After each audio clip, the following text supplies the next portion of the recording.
Hi everyone! Hopefully at this point you've gotten a chance to watch all of Pan's Labyrinth. I hope that you enjoyed it, or if you didn't enjoy it or found it depressing, and that is certainly possible, that you found it interesting in some way.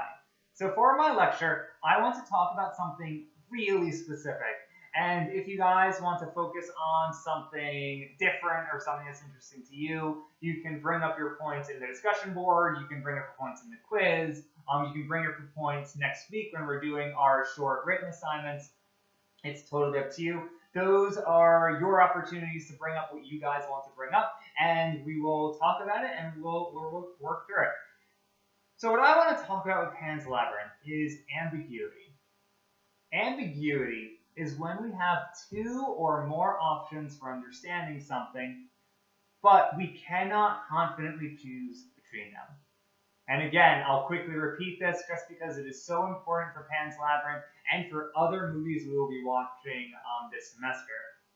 Ambiguity, again, is when we have two or more options for understanding something, but we cannot choose between them. All right, now, Pan's Labyrinth. One of the things that this story does is it constantly goes back and forth between two versions of the exact same events.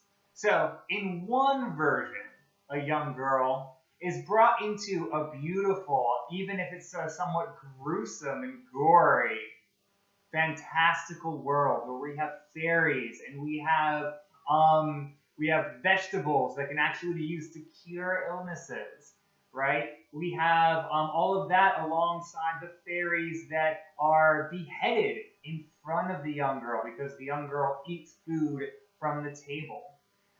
So you have the story that's about the young girl being brought into that fantastical world, and at the end, she is ushered in as almost a member of royalty, someone to be loved and admired and revered. That's option one. Option two is about a young girl who grows up during an incredibly violent and an incredibly brutal historical period. All right, this is a period that is surrounded by war. She looks around and she is constantly, her safety is constantly being threatened. So in this story, the young girl grows up in that world and then through a series of events dies and is shot brutally. All right, now the movie gives us those two options and they are constantly functioning side by side. We can look at the exact same events, we can look at the exact same characters, and we can be in both worlds at the exact same time. And part of that is because so much of the movie is shot and represented through the main character's viewpoint. Now, we might be tempted when we talk about this movie and think about this movie, and the temptation is to choose between either option A or option B. So about a world being brought into a fantastical world and who's alive and well at the end of the story, and option B, where a young girl is surrounded by war and becomes a victim of that war and of the violence that is happening. All right, so we might be tempted to choose between them.